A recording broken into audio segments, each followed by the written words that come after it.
اپنی کام یہ حکومت کرے اور اس طرح عوام کے حالات بدلیں. یہ وہ قوتیں ہیں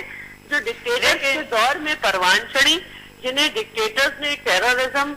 پھیلانے کا بھرپور موقع دیا,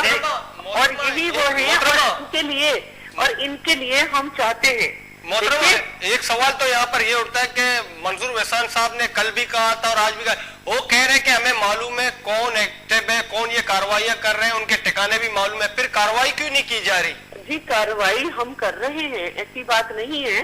اگر آپ دیکھیں تو بہت سارے لوگوں کو جو ہے وہ گرفتار بھی کیا جاتا ہے, بہت سارے لوگوں کو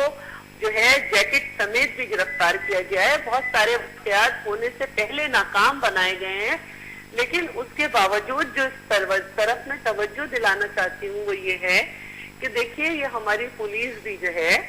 اور ہمارے پولیس آفیشلز جو ہیں وہ انہی علاقوں میں رہتے ہیں, اور ہم یہ دیکھ رہے ہیں کہ جو ایک مخصوص حالات چل رہے ہیں اس میں وہ تمام آفیسرز جو کہ کراچی کے بڑے آپریشنز میں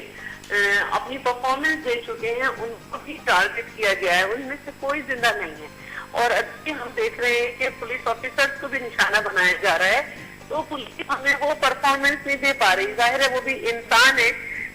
میں یہ سمجھتی ہوں کہ اس وقت گورنمنٹ نے کافی کوشش کی, خاص طور پر وزیر داخلہ نے, انہوں نے اپنے بیان میں کہا کہ میں پیار سے بات کرنا چاہتا ہوں, میں امن سے بات کرنا چاہتا ہوں, لیکن اب انہوں نے کہا ہے کیونکہ ہم نہیں چاہتے تھے کہ طاقت کا جواب طاقت سے دیا جائے, ہم چاہ رہے تھے کہ لوگوں کے دلوں میں رہ کر بات کی جائے, ان سے محبت سے بات کی جائے. لیکن میں یہ سمجھتی ہوں کہ اب ڈائیلاگ کا وقت گزر گیا ہے اور گورنمنٹ کو چاہیے کہ اب آئرنمنٹ سے کام لے. اور گورنمنٹ نے خود بھی یہ کہا ہے, کیونکہ دیکھیے بات چیت سے بڑھ کر کوئی بڑا راستہ ہے نہ تھا نہ ہوگا, اور ہم نے اپنی حجتیں تمام کی ہیں.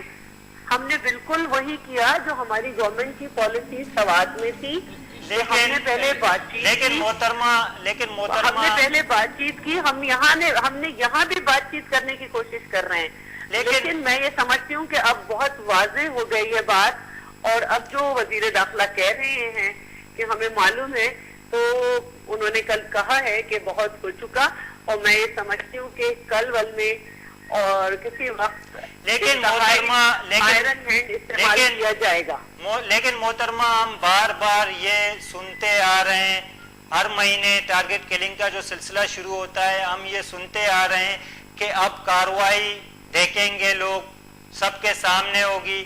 لیکن اس کے باوجود 2-3 ہفتے گزر جاتے ہیں, پھر شہری ٹارگٹ کلنگ کا نشانہ بننا شروع ہو جاتے ہیں, کراچی کی صورتحال ابتر ہوتی ہے. آپ کیا سمجھتے ہیں کہ مزید ایسی ہی باتوں پر گزارا کیا جائے گا؟ نہیں دیکھیے اس طرح نہیں ہے, بہت سارے لوگ پکڑے بھی جاتے ہیں. جس طرح کا کراچی شہر ہے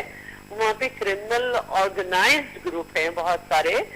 سارے مافیاز ہیں. پھر کراچی کی اپنی ڈیموگرافی بھی بڑی ڈفرینٹ ہے. پھر ہم یہ دیکھتے ہیں کہ کراچی جس میں اسلحہ بنتا نہیں ہے وہاں پہ اتنا جدید اتنی بڑی تعداد میں اسلحہ موجود ہے, تو یقیناً ایسے بڑے لوگ موجود ہیں جو کہ ان طاقتوں کے ساتھ رابطے میں ہیں جہاں اسلحہ بنایا جاتا ہے, جہاں سے اسلحہ آتا ہے, اور اسی طرح وہ اپنے لوگوں کو مسلح کرتے ہیں. لیکن تو جہاں پہ لوگ مسلح ہوں اور ان کو یہ ایڈوانٹیج حاصل ہو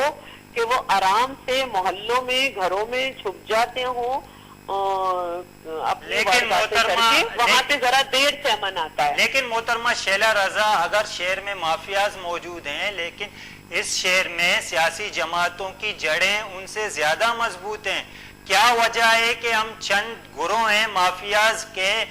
ان کے نام لے کر معاملات کو دفن کر دیتے ہیں بجائے کہ سیاسی طور پر معاملات کو حل کرنے کی کوشش کریں؟ سب کے سامنے یہ صورتحال. دیکھیے میں نے پہلے بھی آپ سے کہا کہ کراچی کے معاملے کو بالکل ایک طریقے سے نہیں دیکھا جا سکتا. اس کو کئی معاملات کراچی میں چل رہے ہیں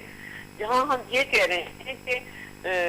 طالبان ایکٹیویٹیز بھی ہیں, جہاں ہم یہ کہہ رہے ہیں کہ مختلف مافیاز ہیں. ہاں ہم یہ بالکل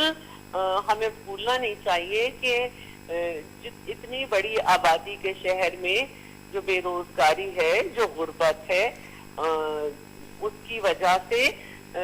کچھ لوگ جو ہیں وہ جو سپورٹرز ہیں مختلف پولیٹیکل پارٹیز کے، وہ اپنے مقاصد کے لیے پارٹی کی مرضی کے بغیر پارٹی کا جھنڈا استعمال کرتے ہیں قبضوں میں، بھٹوں میں، اور پھر جب ان کی لاشیں گرتی ہیں تو اس میں پارٹیز انوالوڈ ہو جاتی ہیں۔ شیلا رضا، جس طرح کے آج کے دن وزیر داخلہ سندھ نے اسلام آباد میں صحافیوں سے بات چیت کرتے ہوئے کہا کہ تمام سیاسی جماعتوں کے پاس ہتھیار ہے، کراچی میں ان کے لوگ استعمال کرتے ہیں۔ اگر وہ یہ بات کہہ رہے ہیں تو اس کے معنی ہے کہ مافیاز کا صرف نام لیا جاتا، یہاں جنگ جو ہے سب اپنی اپنی بقا کی جنگ لڑ رہے ہیں، آپ کو نہیں لگتا ایسے؟ اس میں تو کوئی شک نہیں ہے۔ دیکھیے بہت عرصے پہلے جناب ذوالفقار مرزا نے یہ کہا تھا کہ یہ پولیٹیکلی موٹیویٹڈ لڑائیاں ہیں، اور اس وقت کافی اس پہ جو ہے لوگوں نے کرٹیسزم کیا تھا، لیکن اس کے بعد ہم یہ دیکھتے تھے کہ جب ٹارگٹ کلنگ ہوتی تھی تو پاکستان پیپلز پارٹی، کیونکہ بڑی بھی پارٹی ہے، اور وہ یہ کرتی تھی، دونوں پارٹیز کو بٹھانے کی کوشش کیا کرتی تھی، لیکن طریقہ یہی ہوتا تھا کہ کوئی ایک پارٹی دوسرے کو برداشت نہیں کرتی تھی۔ پھر گورنر سندھ صاحب نے بھی بٹھایا اور یہ ریئلائز کروایا اور کیا کہ ان دونوں پارٹیز کے درمیان وہ انڈرسٹینڈنگ نہیں ہے جو ان کے عرض میں ہے۔ لیکن اب جبکہ یہ بات بڑی واضح ہو چکی ہے کہ پولیٹیکل پارٹیز جو ہیں وہ اپنے مقاصد کے لیے ان کی پارٹی کی طرف سے، کیونکہ اگر کوئی پولیٹیکل پارٹی ہے تو اس کا کام یہ نہیں ہے کہ وہ اپنے مقصد سے کہے کہ بھتے لو، چندے لو، اور کیا کہتے ہیں قبضے کرو۔ یہ جو ہے یہ ورکر، یہ کسی لیول کا، یہ جب اپنے طور پر ان چیزوں میں انوالوڈ ہوتا ہے تو وہ پولیٹیکل فلیگ یوز کرتا ہے۔ جب پولیٹیکل فلیگ یوز کرتا ہے اور لڑائی بڑھتی ہے تو اوپر سے پولیٹیکل پارٹیز کی سپورٹ آ جاتی ہے، اس کو سپورٹ آ جاتی ہے۔ وہ مر جائے تو شہید ہو جاتا ہے پولیٹیکل پارٹی کا، وہ پکڑا جائے تو ہنگامہ ہوتا ہے، اور یا یہ کہہ دیا جاتا ہے کہ ہمارا اس سے تعلق نہیں تھا۔ تو جب تک یہ ہوتا رہے گا اتنے بڑے شہر میں، اگر پولیٹیکل پارٹیز کا یہ کردار ہوگا تو اس کی آڑ میں جو ہے مافیاز کو جو ہے تو محترمہ بہت فائدہ ہوگا، اور پھر یہ حالات ہوں گے۔ تو محترمہ ایسے سیاسی کلچر کو پروان چڑھانے میں ذمہ دار تو سیاسی جماعتیں ہی ہیں نا؟ نہیں میرے بھائی، جس جگہ جس ملک میں اس طرح سے ڈکٹیٹرشپ رہی ہو اور اس طرح کی پولیٹیکل پارٹیز ہوں جو کہ ڈکٹیٹرز کے ساتھ بھی ہوتی ہیں، وہ اتنی میچور پارٹیز نہیں ہوتی، اور جب پولیٹیکل پارٹیز کو جہاں پنپنے کا موقع نہ دیا گیا ہو وہاں پہ آپ میچورٹی کی توقع نہیں رکھتے۔ محترمہ شیلا رضا، ہمیں ضروری ہے کہ پولیٹیکل پارٹی جو ہیں اس سسٹم کو جو بھی اسٹیبلائز کیا جا رہا ہے، اس سازش کو سمجھے۔ محترمہ میڈیا سے سب سے یہ گزارش ہے کہ اس سازش کو بھی نقاب کریں کہ یہ جو اس طرح کا لسانی طریقے سے مارا جا رہا ہے، اس طرح کے حالات کیے جا رہے ہیں، محترمہ شیلا رضا، آپ کا بہت بہت شکریہ، آپ نے وقت نکالا ہمارے پروگرام میں حصہ لیا۔ گلے چاروں کا میں نظیر بریک کرن کی مراکز شدید